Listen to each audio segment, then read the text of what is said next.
Welcome to the DTC Insider podcast, where online business owners come to find actionable tips and tactics to grow their businesses. Now, here's your host, Brian Roisentul.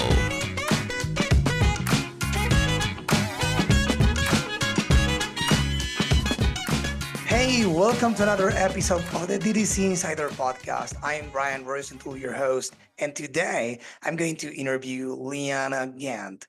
She's the founder of Tooktake, a company that helps people of all ages get well and stay well with a new and easy way to stick to their medication and supplement routines. Hey, Leanne, thanks for being on the show. Hi, thanks for having me. Yeah, so before I didn't record, I told you that I saw somewhere LinkedIn that you have this phrase written on the wall, and I think of it all the time, which is good things are around the corner. Such a coincidence, right? Yeah, I love that. You really do never know where the next opportunity is going to pop up. Exactly. I have said it so many times in my career, and every time it proven to be true. So I stick to it every time. So it helps me along the way as well. So please, why don't you tell the audience more about you and your background? Yeah, I mean, I came into being an entrepreneur through my treatment for cancer a few years back. And during my treatment, I invented a product. And when I was done, I thought it could help a lot of people. So I'm kind of new to all of the business stuff. So it's a lot of trial and error, but I think I'm getting the hang of it. Yeah, I mean, I saw on your website. I mean, for those who haven't watched it, you have a pretty cool video, a very explanatory video on your website, and it even includes a picture of the sticky notes you used to put on the medication, right? Yeah, my product it's basically a sticker, a very cool sticker, but it has little perforated tabs on it, so you can pull them off when you take your dose for the day or whatever you're trying to track, hourly medication or whatever your health regimen is. We have something to help you. But yeah, it started with just using sticky notes at home to help my own family and help us take stress out of a stressful situation. And how did you decide to take this to the next level? Like, did a friend come to you and say, "Hey, you should like go ahead and show the world what you have to offer with this," or how how it happened? No, I think like during my treatment, my husband and I are both creative directors before that. And as something to do when I was stuck in bed, we'd kind of like play around with like designing what could this look like? And we just sort of play around with it because we watched a lot of Shark Tank. And we're like, if we were going to pitch on Shark Tank, what would this look like? And it was really more of an activity at that point for us to do together and take my mind off what was going on. But when we were done, I still needed to use these labels for the one thing I take every day to help prevent my cancer from returning. I'm like, this is really handy because now I'm busy. I'm back to my normal daily life. I'm like, these could help a lot of people. So I gave some to friends who were like my same age. And they were, most people's reactions like, I don't take anything. I'm not old. I don't need help. And come to find out they all had something they took and they did need help. So I gave I got them to try the stickers and I'm like, will you just try these? We're calling them Tooktake labels and just tell me what you think. And then a few weeks later, all of them were like, these are great. I need more of these. So Yeah. that's how we decided like, hey, we're helping people. This is a cool thing. It's really nice to be able to help people. It is, and I love what you just said about giving the product to friends when you first started out to validate the product idea, I guess, right? Mhm. Because it's something that I get questions about the product validation process all the time. And I'm not an expert at product validation, by the way, but I do speak with many founders every single day. And I know that for some of them, it took, some of them months or years to create a product and to iterate until they found the perfect formula of the whatever they created, right? And to validate a product, you don't need to spend a lot of money on ads. You don't need to run or to do anything Mhm. crazy. You just need to reach out to people around you in your network and say, "Hey, is it useful for you?" Right? And see what they Yeah. tell you. Exactly, especially if I think I was lucky my friends did have the problem I was trying to solve, but I think finding people in your sort of network of friends or friends of friends or relatives that have the problem you're trying to solve or would appreciate the product that you have, and get their honest feedback. That's the best thing you can do. Yeah, and I love it that you're helping people with something, they have. I don't know, they use these stickers for their medications or supplements, right? So I assume there are many stories that you can I don't know, you hear from your customers, or I don't know if you receive thank you notes or comments or feedback, right?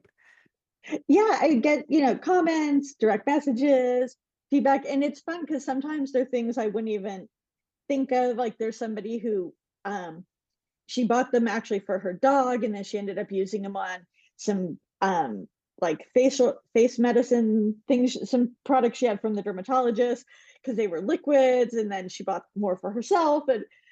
And then there's people who have really serious or chronic health conditions that really rely on them.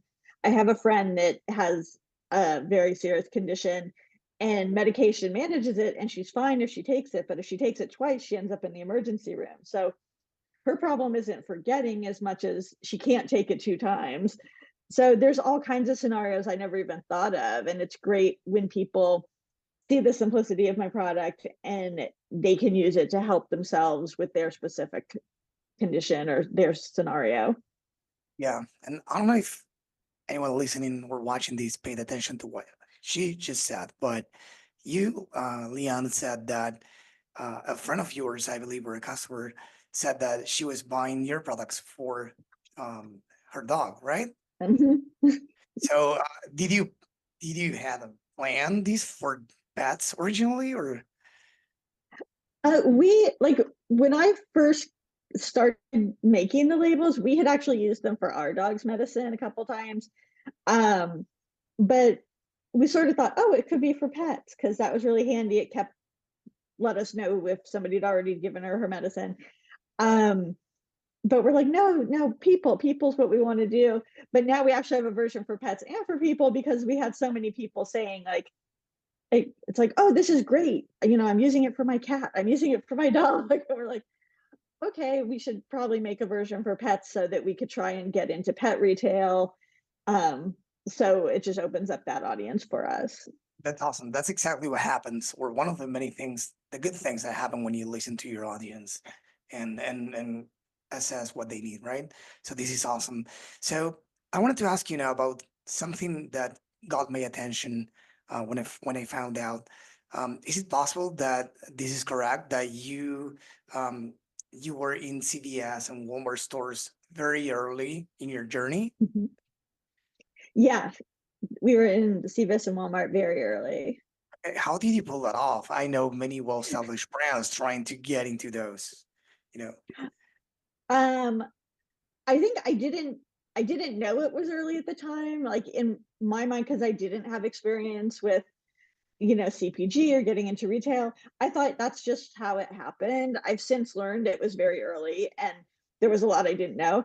But with Walmart, I did an open call and it just happened that it went really fast once we went through open call, they approved it, and we were actually backed into a product. So typically when you pitch to a retailer, it's for like a year ahead. So like if we were pitching someplace now, we wouldn't be going in until probably like spring of 2025. But with Walmart, we pitched and they backed us in. So we actually only had a couple months to get in instead of a year or more than a year, which is typical. But I didn't know that was weird. So they're like, can you do this in a couple months? I'm like, sure. Why not? Um, which was good, but I didn't know anything else. With CVS, we did wait about 10 months. And that during COVID, I participated in like an online trade show, beauty and wellness trade show. And it just so happened that the buyer from CVS was on that webinar that I was talking about my product and had a problem that morning with like her daughter's antibiotics and them getting confused because they were liquid. So it was like fresh in her head and she just happened to see it and be like, I need that. People need that. And she reached out to me.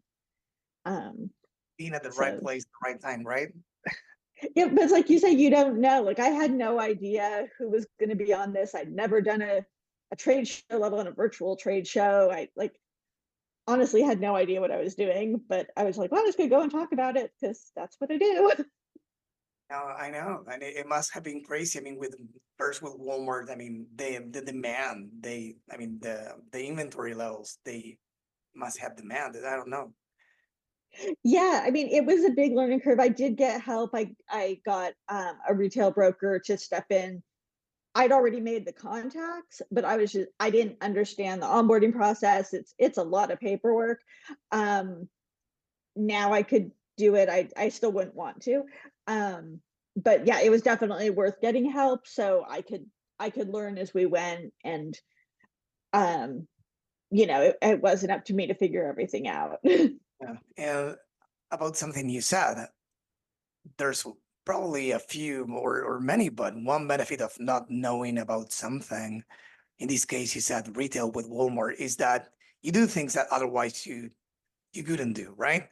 Mhm. If you knew that probably was too early for Walmart, you couldn't have even tried, right? I mean, in this case, you tried, you did it because you just didn't know, and that's the best. That's the best thing. Mhm. Um, so I Yeah, I think think there's sometimes it's like in certain situations, I'm glad I didn't know too much because I probably would have gotten cold feet and not done it instead of just being like, yeah, sure, why not? Um, exactly. in And some what's situations, it would have been good to know a little more, but it works out. of course, of course, but there's a balance. I think, as you said, there's in some situations it's great to be prepared and know more, but in some others, when you don't know something, you probably there more to do stuff because you just don't know that it wasn't supposed to happen, but it did, right? So in this case, retail, what there are many DTC brands selling online, direct to consumer, and they are trying to get into retail. They think that it will save their business, or some of them, it's just part of their strategy. What could you tell them to be, I don't know, careful about considerations? What would you tell to them? um, Everything. I have a really good friend who is an entrepreneur, and when I told her what was happening with retail, her advice was do not do retail, do direct to consumer first. And I was like, why would I do that? We're in 5,000 stores. This is amazing. Which it is, and I love my retail partners. Um, but it isn't a magic thing being in 5,000 stores. I didn't realize that. I thought like, well, CVS, Walmart, whatever chain, they want to sell your product because they want to make money. So they advertise it. No, like I'm still responsible for getting awareness for the brand and letting people know we're there. And as a really small brand that's bootstrapped, it's it's a lot to keep up with what they need to, because we didn't have a big brand awareness. We were really early in our company. So as a company, we didn't have brand awareness, let alone going into these big stores, being responsible for generating traffic.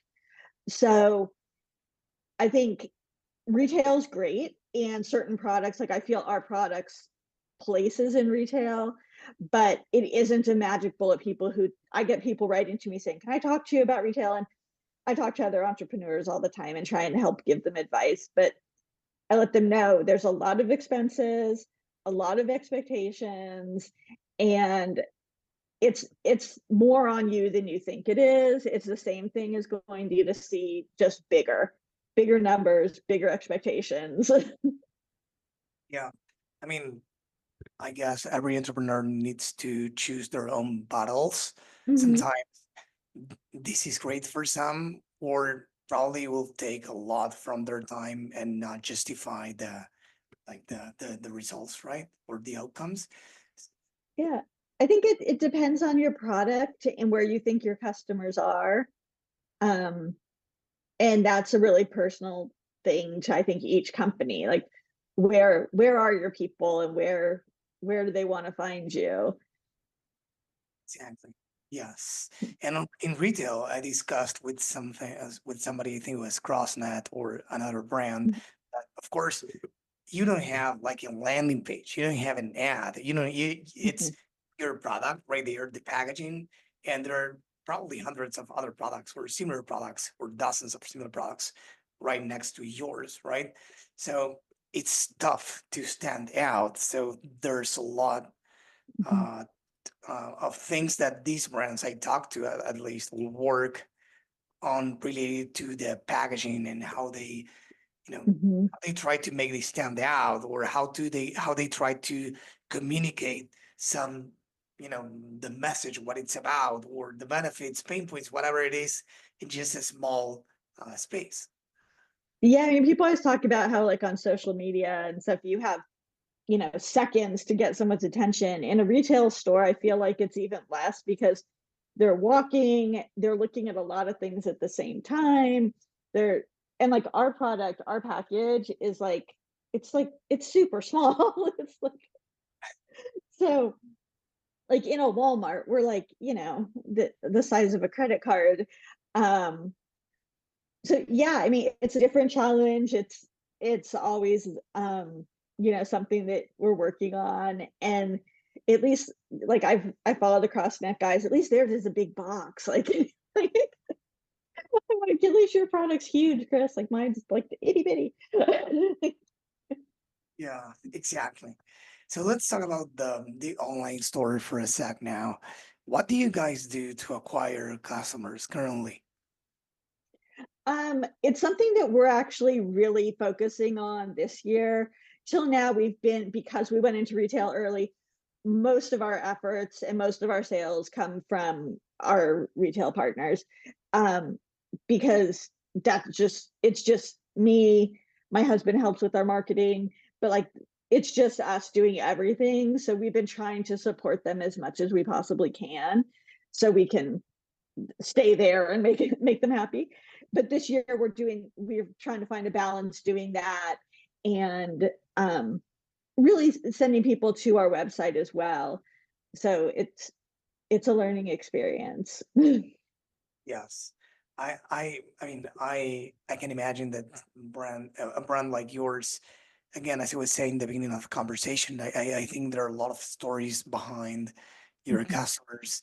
And many times, I'm not saying it's easy or it's what you need right now, but based on the conversations I have had on the show and with clients in a similar position, they find a lot of value in building a community for their audience. A community could be a newsletter, it could be a Facebook group, it could be Mhm. something else, because people share a lot of stories, and that's very, very powerful and also empowering for those people going through some serious situations, or uh, for I don't know, engaging in conversations related to whatever is top of mind for them. Have you ever thought about that or built that? Yeah, we have a newsletter. It's not a super huge mailing list, but that we're working on building that. We're I'm pretty active on social media. And I think for me, it's a balance of being respectful because a lot of times people's stories are very personal and they're sending me messages like in my DMs or email, which I love when people give me feedback. But unless they say, like, I'm happy to share this, or it came through a review message where they've obviously chosen to make it public, I tend to just keep that private because we're in a sensitive area and some people are like I'll tell my story about breast cancer, like I'm fine, but some people are like I don't want my name attached to this. I don't want it out there. So it's a balancing act, but that's something we're working on is how to build our community but be respectful of them because a lot of people just use it to take for like multivitamins or their collagen powder or some supplements, so that's fine, they don't mind talking about it. But we have a lot of people with different chronic conditions and mental health things, and I it it's some people are really sensitive about it, and I don't want to be the one to post their story out there. Oh, no, That's no, up to no, of them. course. I meant like a space for them to, you know, Yeah. uh, write about whatever they want to share. Yeah, I Yes. think a Facebook group's a good idea because I think helping that community come together would be a great thing. Sometimes it's a conversation between them, but many times our conversations proposed by the brand, not only by you, but bringing, I don't know, a professional in the health space to, Hmm. to webinar about X topic that is interesting for them, so they can join the webinar anonymously without showing they are there. And Right. there are many things that they can find support, because nowadays I think where brands stand out for real is when they find a way to probably not stop being like a product or a subset of products, and be, Hmm. you know, a place for people to, you know, find whatever they are looking for. In this case, it could be Right. support, it could be information, it could be knowing that they are not alone, it could be whatever. Uh, yeah, it could be different things for different brands. Yeah, that's a good idea. And we talked about acquisition briefly. Are you Mhm. guys doing anything to encourage them to buy again? Because this, there are some products that are not, that probably don't make sense to buy again. But in this case, um, I think it does, right? But Mhm. what did you see on this front? What are you guys doing? What have you tried? What worked? What didn't? We're offering subscription, so you get a discount if you subscribe. One thing that we are just trying to figure out is we're such a low price product that a lot of discount incentives don't don't help us. Like we do offer discounts to our newsletter subscribers, we'll have sales just for them, and sometimes people will stock up and reorder. But for the most part, price doesn't seem to be a factor when we play around with it as far as sales go. So sampling is our best thing. If someone orders our daily labels, we'll put in a sample of another kind of label for them to try. um, if there's somebody on social media writing about something and I think that we have a solution, I'll reach out and try and send them samples. So sampling is our best thing, because usually once people try it, they like it, they find a million things they want to stick them on, and then they're a customer. So for us, that's a really cost effective thing to do. I know for a lot of products, their products $50, $100, like sampling is not a good option for them. Yeah, that's awesome. Yeah, I mean, subscriptions sound like a good plan, and something great for them. And I'm sure there are many other touch points to test on that front to make them, come back for more, because as you said in the beginning of the conversation, they need this, because taking the medicine twice could hurt like some people, right? With Yeah, certain conditions, and not taking it the same thing. So um, it's important for them to realize that if they know they need it, that they should stick with it. definitely. Yeah. And then I know this is a sensitive topic, because I read a recent post of yours talking about returns. And I know this hurts, because, as I told you before hitting record, uh, I mean, who doesn't suffer? You know, every founder that receives a return, that every founder that cares about their customers, about their business, of course, it's going to hurt. But I wanted to hear from you in this case, what happened and what you learned from this experience. Um, well, yeah, I did a post on LinkedIn because I got a return, and when you get a return on Amazon, at least through with our settings, I get an email saying a return's been initiated.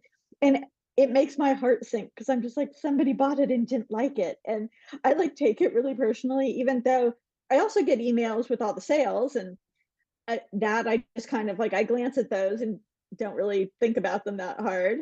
Like, oh, that's good. But the return ones always just like make me so sad. So then I got on this mission to find out, well, how many returns do I have? Have I not been paying attention? Like, should I change something? And I found out in over 4 years, like we've had like, I think it was something like a little over 30, like 32 returns.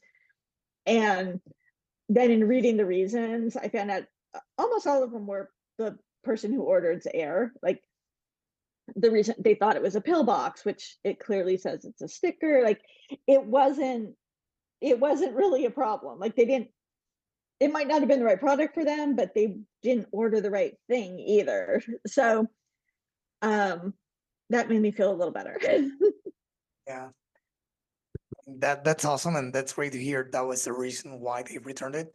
And about, even even if it was not a return, and sometimes they're not even customers, but many people with a lot of, social followers, posting online a lot or doing ads, they get both positive and negative feedback and comments. Again, even if they have never bought from the Mhm. brand, people, on social, I'm not saying they are mean, but sometimes they are Sometimes they're misinformed. mean.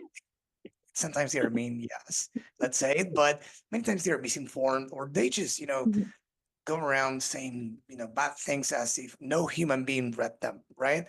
So it hurts, but I saw a nine-figure founder recently said that a nine-figure founder, they are way past the feelings of bad comments, but they said, hey, the more I get, that they did an ad on the Super Bowl for the Super Bowl, and Mhm. they posted both the positive and the negative reactions. And they said, the more you succeed, the more you do, the more you Mhm. try, the more you're going to attract and repel people. And that's a good sign. That's a good thing. Yeah, If you don't repel anyone, probably you're not attracting anyone either, right? that makes sense. And I noticed, the more we sell, the more, we do get comments, and we have people share them on TikTok a lot, the labels.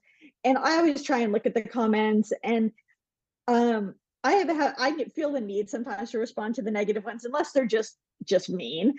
But usually I'll just try to say, like, hey, I'm glad your pillbox works for you. For a lot of us, it doesn't work. So I'm just trying to give people another option. And usually the person will write being like, oh, I didn't mean to be mean. And I'm like, you're not being mean. I don't like to let it just sit out there unanswered. Um, or if they, make a statement that's incorrect about the product, I try to nicely, like, I always try to be nice because we're new, people don't know about us. I don't know why people take time to write something like snarky or, give a mean response comment. I guess I have nothing better to do, but like, I don't like to just let them sit there with no response. So at least right now, I try to respond to a lot of them if I see them. But yeah, I'll probably stop doing that eventually. Oh, I know, no worries. So before we go, I wanted to ask you, what's next for Tooktake? Do you have any specific um, that you would like to tell the audience about? well, we have lots of plans. Well, we launched the pet line recently, so we're hoping to, watch that grow. Again, working more on our D2C through our website, and like you said, trying to find where our community is and where we can meet them, and helping to build that, because I think we're a good product for that, to give people a place. And we're also really, I'm working a lot, working with other like organizations and hospitals doing white label. That's something we started doing at the end of last year to help them promote their brand while having our product that helps their patients and things. So that's something interesting we're just kind of just getting into. That's awesome. That's great. Before you go, I wanted to ask you something I love asking every single guest when they come on the show. I love reading, and this is a selfish question because I want to find more interesting things to read. So, do you have any book by any chance that you love that you want to recommend to the audience? Yeah, I love Supermaker by Jamie Schmidt from Schmidt's Deodorant. Um, she started, making it in her kitchen. They grew really fast. They end up selling to Unilever. Um, I'm not spoiling any, like, the journey is amazing. And it just, I think for me as a really small business with big hopes, like, to hear the ups and downs and the chaos that her story is, um, helps me feel like I'm on the right path. So I love that book. I'm happy to hear that. So, Leanna, I really love the conversation. I wanted to thank you for coming on the show and share your story. I really appreciate that. And before we go, why don't you tell the audience where they can go to learn more about you and Tooktake? You can go to tooktake.com and learn all about Tooktake labels. You can get us on our website, Amazon, at CVS, and at Walmart.